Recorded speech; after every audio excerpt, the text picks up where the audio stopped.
Okay, tonight I'm going to be showing you how to make a Supercat. There's a couple reasons I'm going to be doing this video. The first reason deals with my weekend plans. Tomorrow I'll be going to the Great Northern Squash Festival, which is an outdoor music festival featuring bluegrass, folk bands, and all kinds of other, hippie shit. Um, so I've got the car packed away, and basically I am kind of out of things to do for the evening, so this will kill a little time.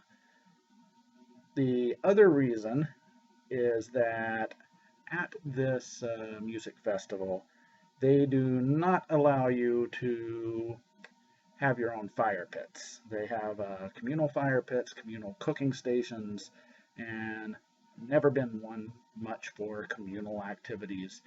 So if I can find a way around this and do the cooking at my own campsite, then that will make William a happy camper. Third reason, Supercats are awesome. If you're not familiar with the Supercat, basically what it is, this is a very lightweight portable camp stove that you can make with everyday household items. There's some really good advantages to a Supercat. One, as I mentioned just a moment ago, it is very lightweight. This makes it very popular with long-distance hikers. Another advantage is that how to say this?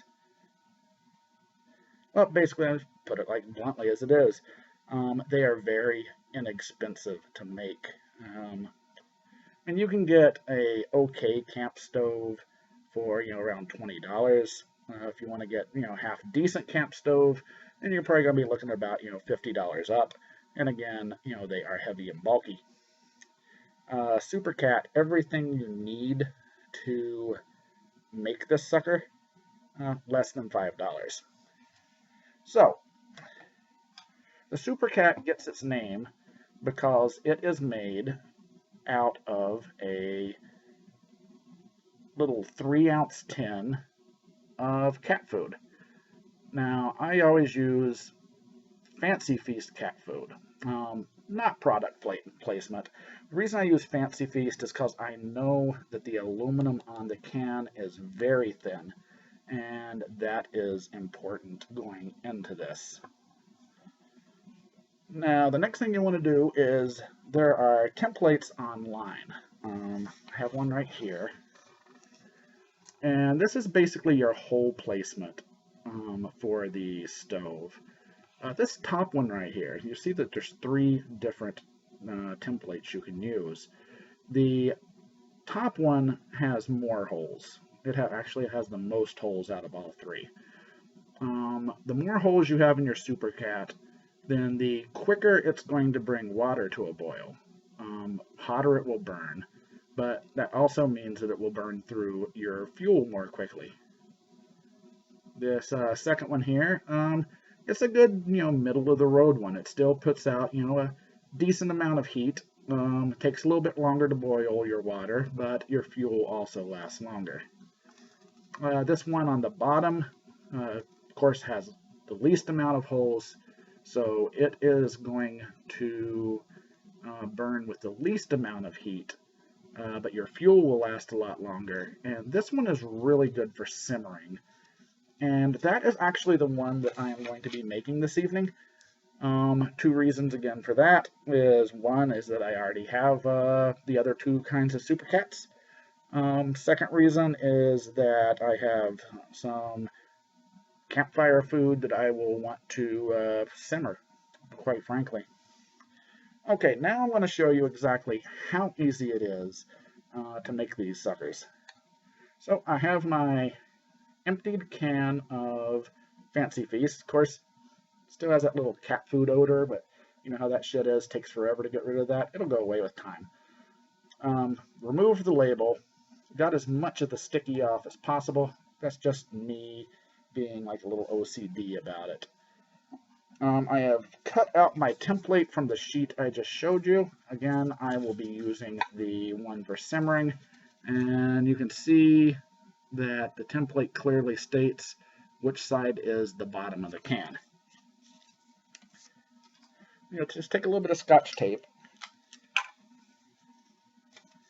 and you'll just tape it directly to the cat food can. Now, when I first saw these templates, I thought there is no way. Those things are way too long to fit exactly around this little can of cat food. But I have horrible spatial visualization, and as you can see, they pretty much fit perfectly. Okay, so now we have our template on the can. We are ready to transform this little can of cat food into a camp stove. We will do this by using an ordinary office hole puncher. This is why it's important for the aluminum to be thin on the can of cat food. If it was too thick or something other than aluminum, then you might have a little difficulty getting the hole puncher to go through. Okay, so basically, let's just go in here and you'll just line up the hole punch with the template. If it's not exact, it doesn't matter, just as long as it's pretty close. The hardest part is sometimes the hole punch does not want to come out of the hole. You have to wiggle it around a little bit. But that really is the hardest part of this whole process. Now, if I was a professional YouTuber, I would probably have some sort of cutscene, or I would have a time speed up as these, so you wouldn't just have to sit here and watch me punch holes and jabber. But I'm not a professional YouTuber.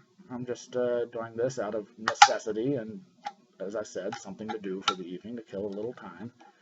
But it's also nice because doing it this way shows you exactly how quickly one of these things can be made. Matter of fact, I am almost done. Oh, come on. There, okay. Now, if you went with one of the other templates, where it has the multiple rows of holes, sometimes the hole puncher will have trouble getting to that second row of holes. It's just a little bit too far for the hole puncher I have. But again, doesn't have to be exact. As long as it's close, your Supercat will still work. Okay, I've just punched the last hole, so now I'll remove the template. And now we have our camp stove. What good is a camp stove, you may ask, without fuel? And that is a damn good question. There are many different types of fuels you can use for a Supercat. Denatured alcohol is probably the best fuel. I mean, it gives you the most heat, but it's a little more expensive. So the middle ground option I like to use is heat. You can find this in the automotive section at Walmart or in any automotive supply store. It's basically an antifreeze for your gas line in your vehicle. Heat comes in two different varieties. There's red heat and there's yellow heat. You want to stay away from red heat because it is mostly isopropyl alcohol and just really won't do a good job on a camp stove. Yellow heat is the bomb, and so that's what we'll be using in this little camp stove, is the yellow heat. I'll be taking this show on the road now, and I'll give you a little demonstration of the Supercat in action. Stay tuned. Okay, as promised, we've taken the show on the road. Just sitting outside the kitchen right now. One reason, safety. I don't want, if there was any accidents with the Supercat, I wouldn't want it getting all over the carpet or the drapes.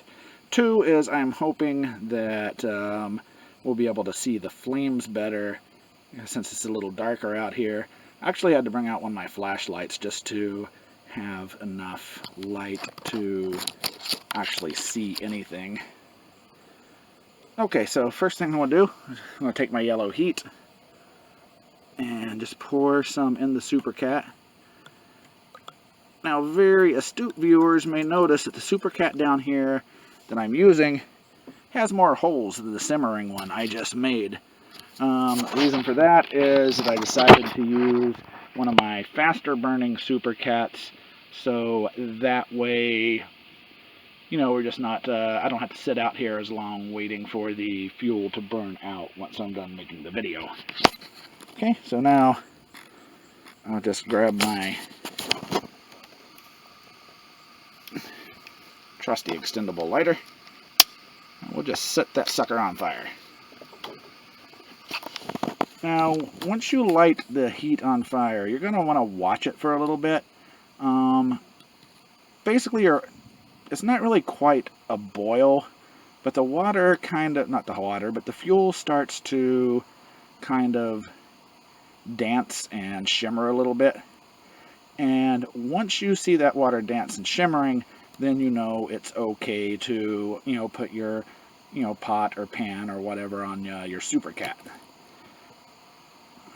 The reason you want to do this is once that shimmer starts, then when you put something on top of it, then the Supercat inside is going to be pressurized, and that's what will make this act like a little camp stove.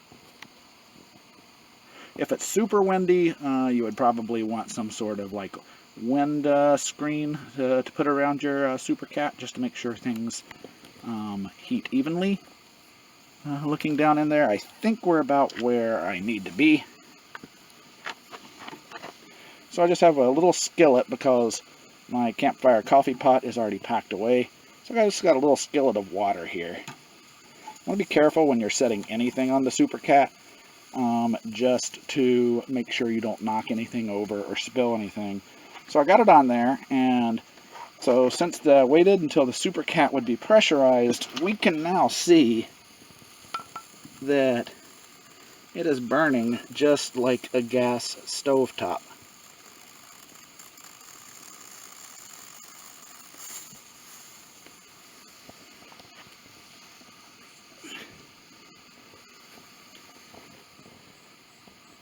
And so, you know, you just have to, you'd wait a little while. You know, I mean, anytime you're bringing anything to a boil, you know, it'll take a little bit for it to get hot. But that is basically the gist of the Supercat. And as I said at the beginning of the video, I think it's really friggin' cool.